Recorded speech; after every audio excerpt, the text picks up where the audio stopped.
जोर से जय भीम बोलिए, जो पार्लियामेंट में बैठा है होम मिनिस्टर उसके कान में पहुंच जाए। जय भीम, जय भीम। धन्यवाद सभी को। पार्लियामेंट में बैठा हुआ, एसी हॉल में बैठा हुआ बार बार बोलता है जय भीम क्यों बोलते हो। तो आज विशेष करके मेरा नाम है आकाश लामा, मैं ऑल इंडिया बुद्धिस्ट फोरम का जनरल सेक्रेटरी हूँ। इस पवन भूमि में आके इतनी खुशी लग रही है क्योंकि हमारी औरंगाबाद में मीटिंग थी, फिर कल मुंबई में है, तो विशेष करके आने का मैं मकसद मैं बताता हूँ। तो बुद्धिस्ट सोसाइटी ऑफ इंडिया के राष्ट्रीय अध्यक्ष, साथ में समता सैनिक दल के अध्यक्ष डॉक्टर भीमराव अंबेडकर जी,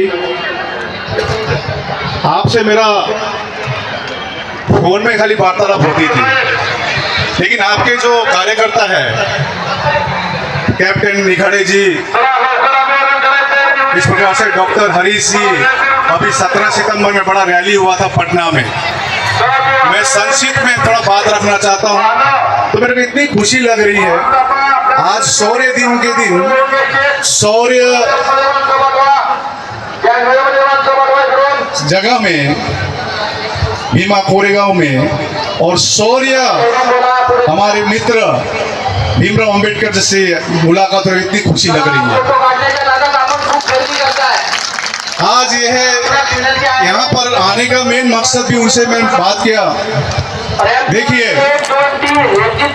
हमारी सबसे पवित्र तीर्थ स्थल, बौद्धों की सबसे पवित्र तीर्थ स्थल बोध गया, बोध गया में महाबोधि महाविहार हमारी सबसे पवित्र तीर्थ स्थल।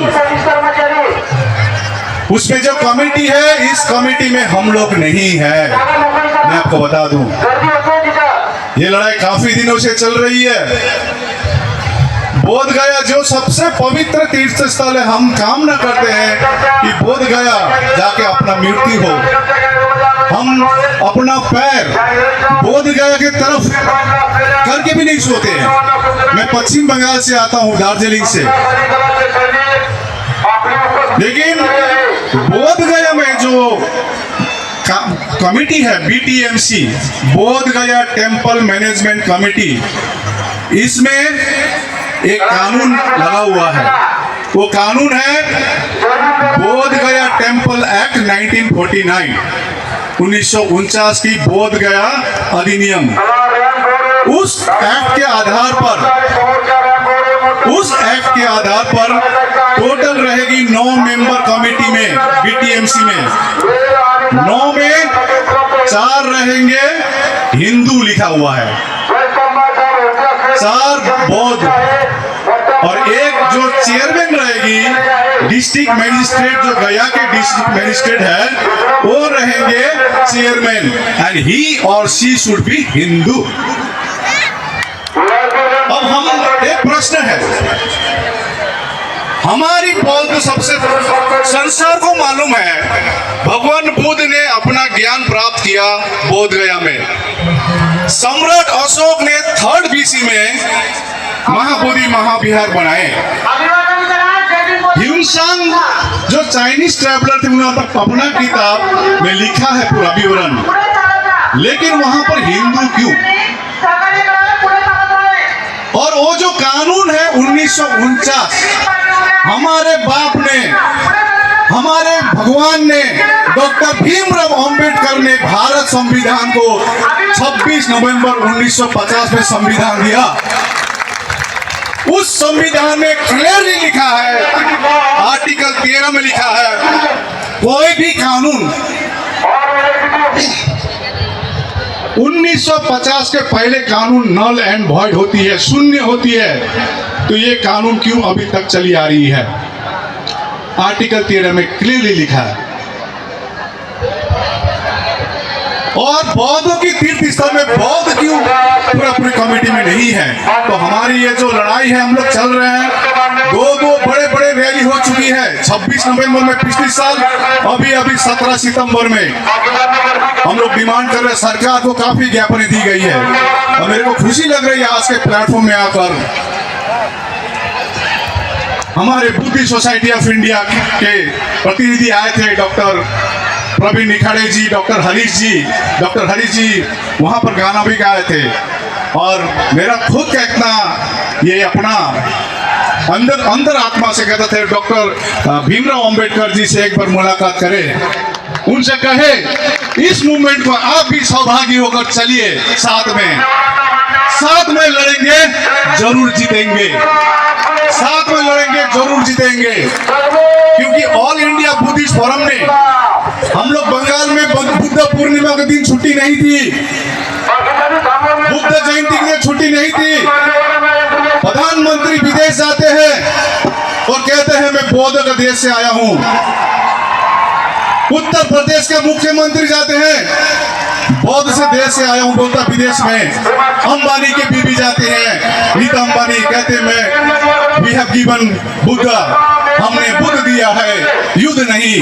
लेकिन भारत में ही बौद्धों का तीर्थ स्थल बौद्ध के हाथ में नहीं है, ये सबसे विडम्बना है।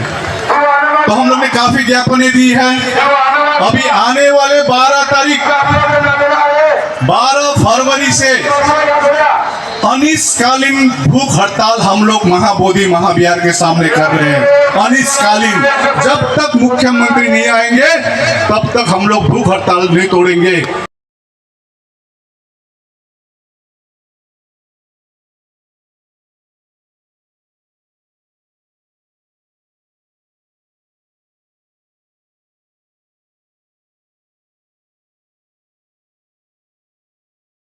क्यों? और वो जो कानून है 1949, हमारे बाप ने, हमारे भगवान ने, डॉक्टर भीमराव अंबेडकर ने भारत संविधान को 26 नवंबर 1950 में संविधान दिया। उस संविधान में क्लियरली लिखा है, आर्टिकल 13 में लिखा है, कोई भी कानून 1950 के पहले कानून नल एंड वॉइड होती है, शून्य होती है। तो ये कानून क्यों अभी तक चली आ रही है? आर्टिकल 13 में क्लियरली लिखा है। और बौद्धों की तीर्थ स्थल में बौद्ध क्यों पूरी कमेटी में नहीं है? तो हमारी ये जो लड़ाई है, हम लोग चल रहे हैं, दो बड़े रैली हो चुकी है। 26 नवंबर में पिछले साल, अभी 17 सितंबर में हम लोग डिमांड कर रहे हैं। सरकार को काफी ज्ञापनें दी गई है और मेरे को खुशी लग रही है आज के प्लेटफॉर्म में आकर। हमारे बुद्धि सोसाइटी ऑफ इंडिया के प्रतिनिधि आए थे, डॉक्टर प्रवीण निखाड़े जी, डॉक्टर हरीश जी वहाँ पर गाना भी गाए थे। और मेरा खुद कहना ये अपना अंदर आत्मा से कहता थे, डॉक्टर भीमराव अंबेडकर जी से एक बार मुलाकात करें, उनसे कहे इस मूवमेंट को आप भी सहभागी होकर चलिए, साथ में लड़ेंगे, जरूर जीतेंगे, साथ में लड़ेंगे, जरूर जीतेंगे। क्योंकि ऑल इंडिया बुद्धिस्ट फोरम ने हम लोग बंगाल में बुद्ध पूर्णिमा के दिन छुट्टी नहीं थी, बुद्ध जयंती के दिन छुट्टी नहीं थी। प्रधानमंत्री विदेश जाते हैं और कहते हैं मैं बौद्ध के देश से आया हूं। उत्तर प्रदेश के मुख्यमंत्री जाते हैं बौद्ध से देश से आया हूं, बोलता विदेश में। अंबानी के बीबी जाते हैं, नीता अंबानी कहते मैं वी हैव गिवन बुद्ध, हमने बुद्ध दिया है, युद्ध नहीं। लेकिन भारत में ही बौद्धों का तीर्थ स्थल बौद्ध के हाथ में नहीं है, ये सबसे विडम्बना है। तो हम लोग ने काफी ज्ञापनें दी है। अभी आने वाले 12 फरवरी से अनिश्चितकालीन भूख हड़ताल हम लोग महाबोधि महाविहार के सामने कर रहे हैं। अनिश्चितकालीन, जब तक मुख्यमंत्री नहीं आएंगे तब तक हम लोग भूख हड़ताल नहीं तोड़ेंगे। 12 फरवरी, तो आप लोग से आह्वान करना चाहते हैं, भीमराव अंबेडकर जी से आह्वान करना चाहते हैं, फर्स्ट डे में आप जरूर आइए। आप लोग को देखिए, हम संभालगिर होगा काम करना पड़ेगा। डॉक्टर भीमराव अंबेडकर जी जो आज में भीमा कोरेगांव आए, हमको प्रतीक हुआ अंदर से, जिस प्रकार से बोध गया हमारी सबसे पवित्र तीर्थ स्थल है, भीमा कोरेगांव भी हमारी सबसे पवित्र तीर्थ स्थल है, ये मेरे को प्रतीक हुआ। और ये 100वें दिन के आधार पर मैं बोलना चाहता हूँ, आप लोग ज्यादा दिन हम लोग को कब्जा करके नहीं रख सकेंगे। महाबोधि महाप्यार हम लोग सब मिलके निश्चय हम लोग मुक्त कराएंगे। और आपसे सभी से अनुरोध है, 12 फरवरी में अनिश्चितकालीन भूख हड़ताल है, आप लोग जरूर रहिए। ये लड़ाई किसी एक व्यक्ति आकाश राणा का नहीं है, किसी एक संगठन का नहीं है, ये हमारी भी है, आपकी भी लड़ाई है। और मैं और भी आह्वान करना चाहता हूँ, अंबेडकर जी ने 14 अक्टूबर में 1956 में बुद्ध धम्म अपनाए। मैं अनुरोध करना चाहता हूँ हमारे अंबेडकरवादी को, डॉक्टर अंबेडकर की सपना तभी पूरी होगी जब भारत पूर्ण रूप से बुद्धमय होगा, पूर्ण रूप से बुद्धमय होगा, तभी भारत होगी सोने की चिड़िया, तभी बनेगी भारत सबसे विकसित देश। आज आप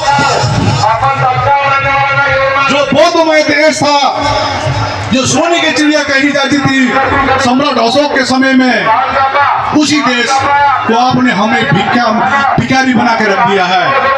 लेकिन हमारे लोग जागे हैं अब। अभी मैं यही भी आह्वान करना चाहता हूँ सभी से, अंबेडकर जी के जो 3 वाक्य है, शिक्षित बनिए, संगठित बनिए और संघर्ष कीजिए। तो मैं सभी से कहना चाहता हूँ, शिक्षा को बढ़ावा दीजिए। हमारे ज्यादा से ज्यादा IPS ऑफिसर, हमारे ज्यादा से ज्यादा IAS ऑफिसर, हमारे ज्यादा से ज्यादा सुप्रीम कोर्ट के जज ये हो। ब्राह्मणों आप 10% है, लेकिन हमारी प्रतिनिधि, हमारी SC ST OBC किसी बड़े पद में नहीं है। तो आज यहाँ पर जो भीमा गोरेगांव जो 100 जगह है, यहाँ पर आकर आप लोग प्रण लीजिए, माथा टेकिए, यहाँ का मट्टी से अपने यहाँ पर लगाइए और कहिए हम लोग बुद्ध में बना के दिखाएंगे। हमारा भारत जो डॉक्टर अंबेडकर के जो सपना है हम लोग पूरा करके दिखाएंगे, ये प्रण करके चाहिए। बोलते ही फिर से मैं बहुत बहुत साधुवाद हमारे डॉक्टर भीम अम्बेडकर जी को और ऑल इंडिया बुद्धिस्ट फोरम और तमाम बौद्ध संगठन के तरफ से ये हम लोग का एक खदा बोलते हैं, ये रिस्पेक्ट खदा। हमारे टीम जो आए हैं, भांते लोग आए हैं, उनसे अनुरोध करता हूँ उनको ये खदा लगा कर, और ये अपील लेटर है ये भी उनको सौंपे।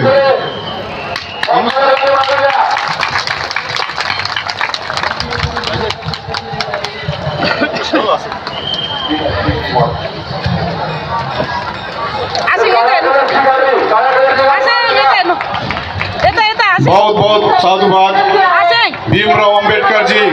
जिस प्रकार से डॉक्टर भीमराव अंबेडकर जी ने सपना देखा था भारत बुद्धमय का, निश्चय आपके भी प्रयास से, समता दैनिक दल के प्रयास से, the Buddhist society of India के प्रयास से भारत बुद्धमय बनेगा और महाबोधि महाप्यार निश्चित रूप से मुक्त होगा।